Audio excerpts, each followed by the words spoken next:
Hey guys, welcome back to Rena's Home Cooking. Today we're going to be making macaroni and cheese. Yes, this has been requested by my niece. I'm always the person that brings macaroni and cheese to the family gatherings, and it is always something that everyone loves and always expects. So I'm making that for my family's Thanksgiving tomorrow, and I will be making more of it on Friday for another big gathering we're having. So today I'm going to show y'all how to make macaroni and cheese. Yay! Okay, so this is where we're going to start. I've got my water boiling back here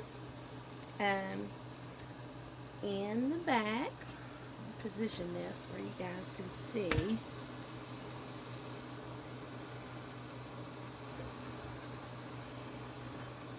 Okay, I'm still learning how to do all this, so y'all just bear with me, okay? So this has got my boiling water here. I'm going to be adding my macaroni, and this is enough for 1/2 pan of macaroni, which is about equivalent to a 13 by 9. So in this boiling pot of water, we're going to add a little bit of oil. I'm going to add just about a tablespoon of oil, not very much.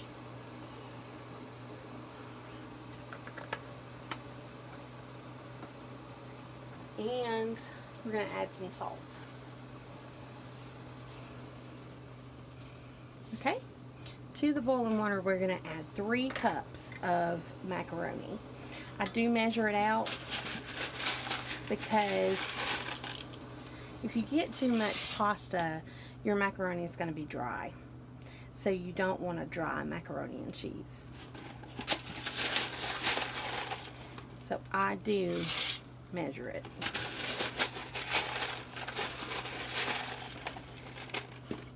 So 3 cups of macaroni you're going to add to your pot and let that come back to a boil, and you're just going to follow the directions on that. Here is a piece of burnt macaroni in my box. Look at that. I've never seen that before. And it is macaroni. It's just burnt. Okay. Anyway, pull that out. And we're going to let that come back to a boil. It's going to cook per the box directions. And then while that's cooking, we will get started on our sauce for the macaroni.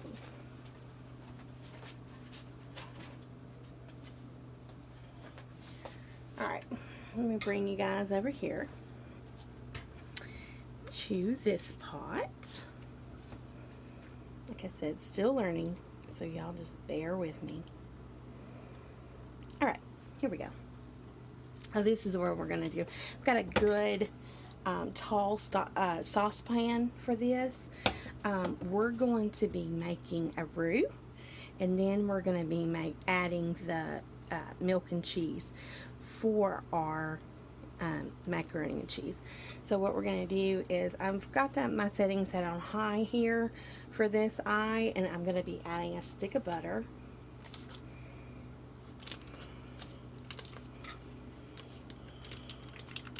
And basically what a roux is, it's the beginning of any sauce or gravy, basically.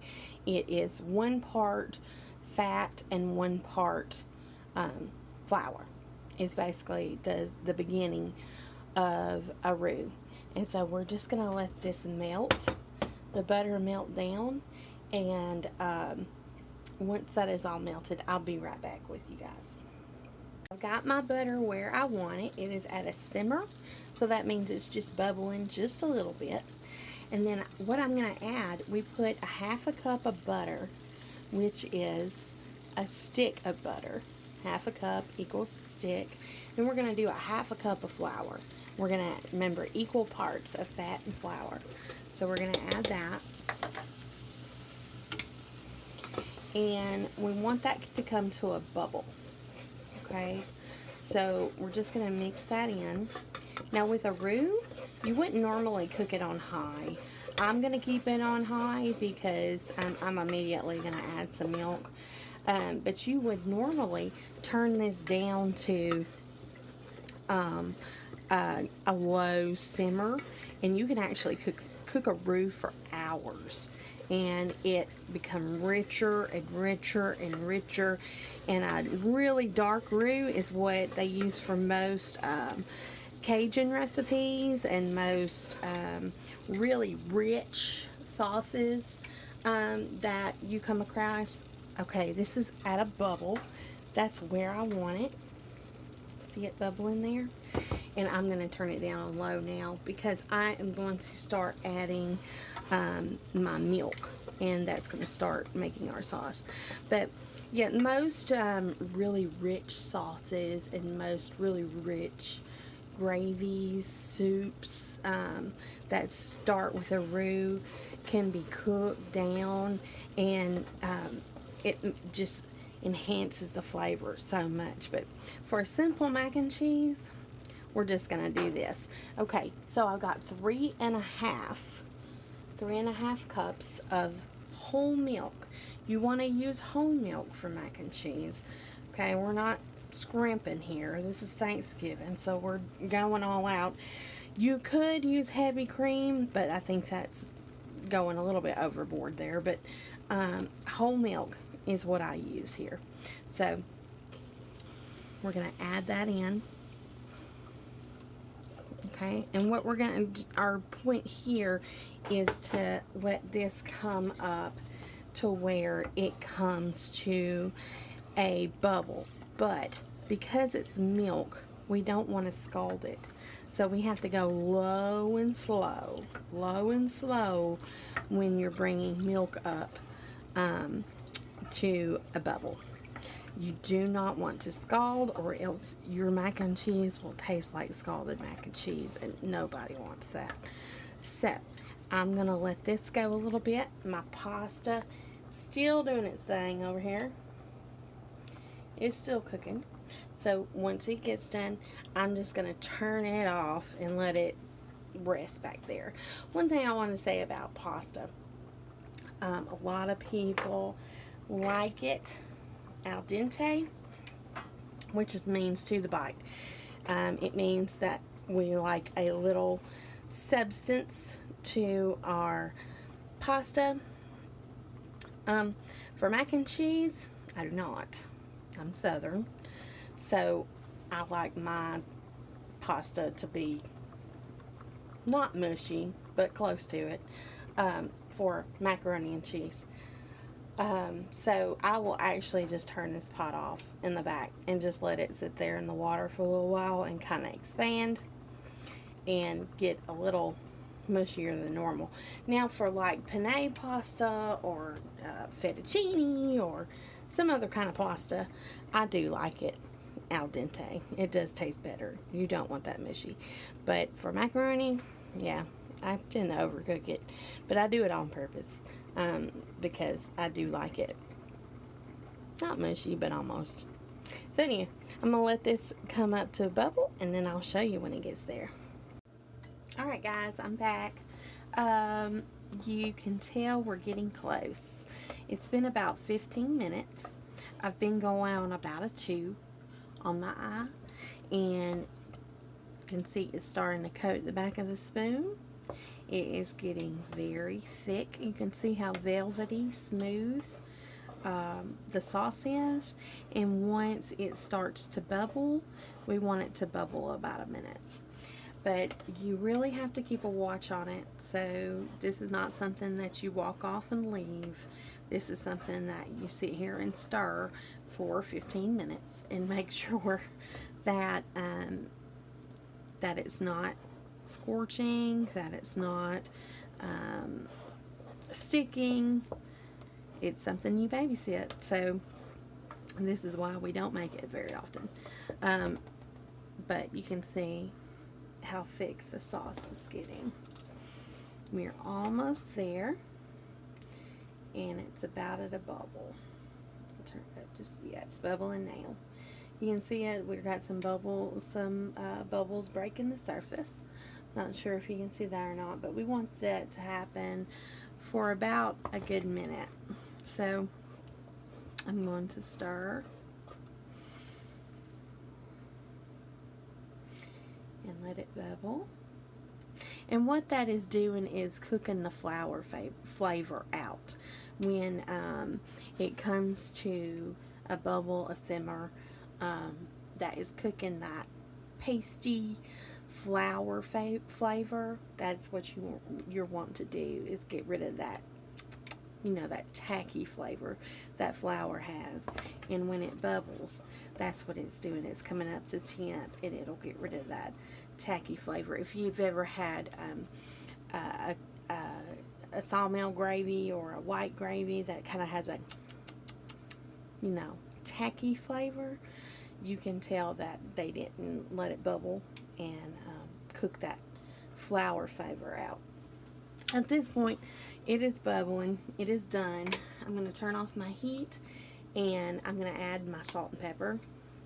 Remember what I told you about adding your salt and pepper first. Anytime that you are thickening something, you've got to be very careful about your salt, because it concentrates as it cooks. So I always suggest adding salt and pepper after. Then you can taste and see where it's at. I'm also going to be adding a processed cheese to this, so that's going to add more salt.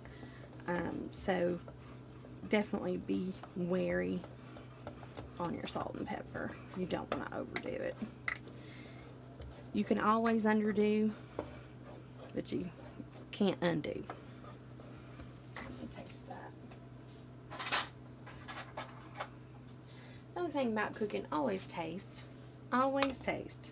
Always taste your stuff. See where it's at. If it needs more of this or that, add this or that. Just be cautious about salt. That's really the only thing that you really have to be really cautious. If you add too much pepper, it's usually fine. I mean, you'll deal with it. But salt is not something you can undo. Okay. I'm going to add a little bit more. And then I'm going to add my cheese. So you definitely want to turn off your heat. And that really looks like a sawmill gravy. I mean, that's basically what it is. If you had,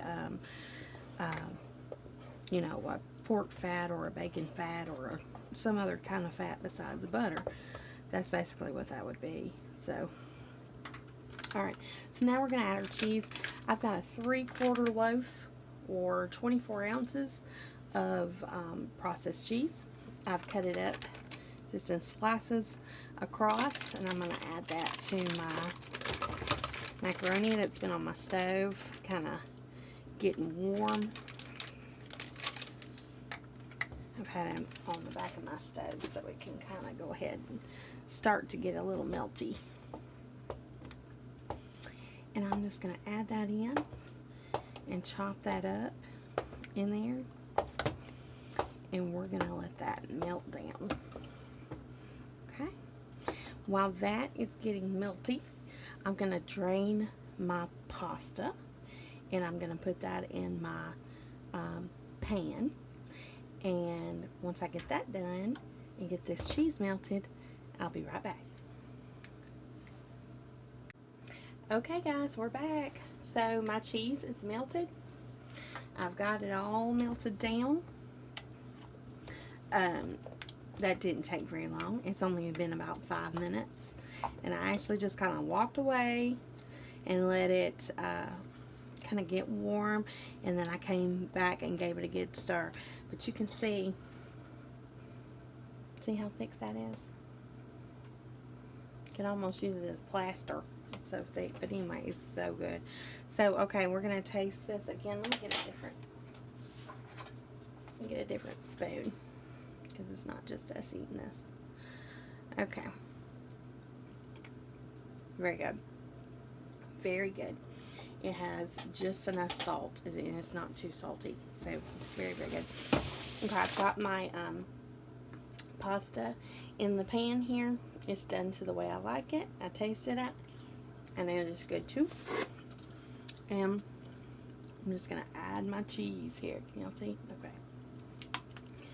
I'm going to add my cheese. And see, this is just perfect amount for a half pan. So if you were to, or a 13 by 9, if you're using the 13 by 9, this is a good amount for that recipe as well. So if you're feeding a bigger party, you can double it, or if it's just your family, you can half it.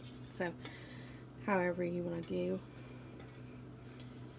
We like leftovers, so I'm making 1/2 pan.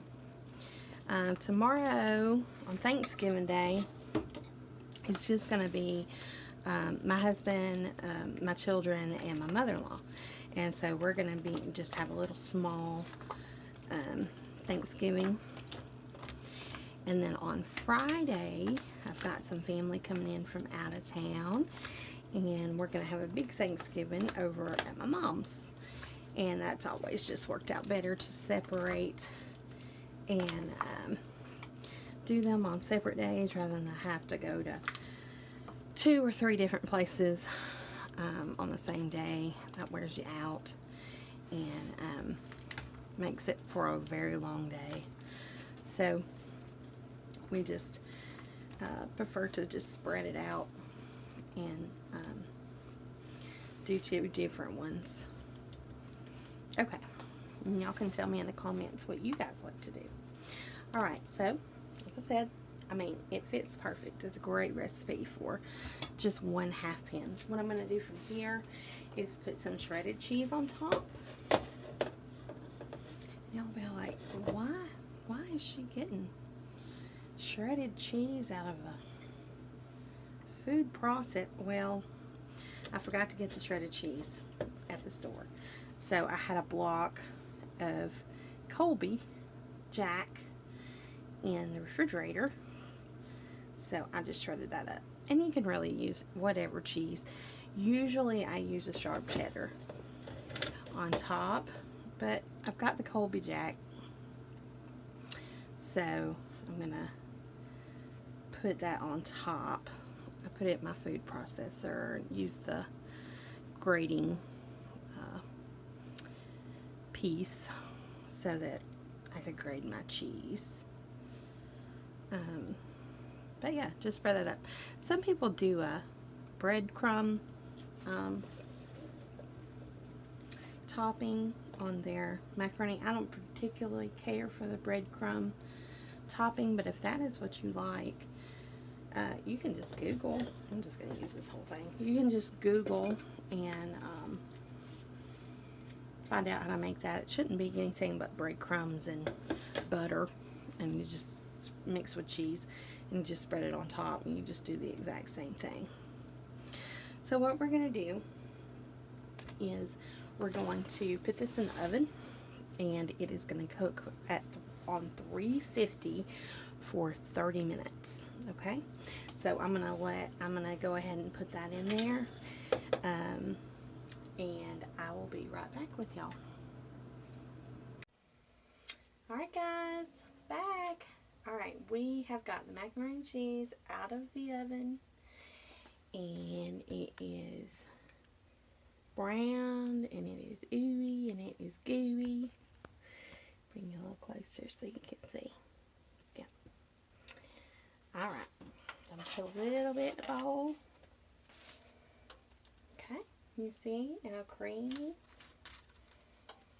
You see how creamy? It's still very, very hot. I'm going to just steal a little corner here.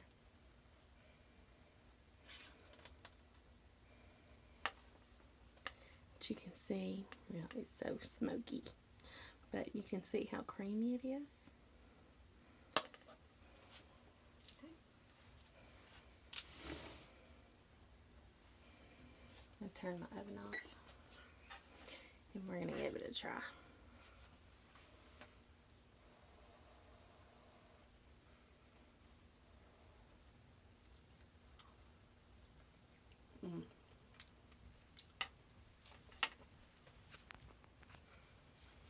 Very good.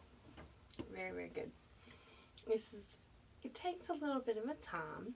It takes a little bit of time, but it is a very good macaroni and cheese recipe. So I hope you and your families have a very good Thanksgiving. Hope you try this recipe and maybe you can have it for Christmas with your family. All right, thank you guys. Have a happy Thanksgiving. Bye.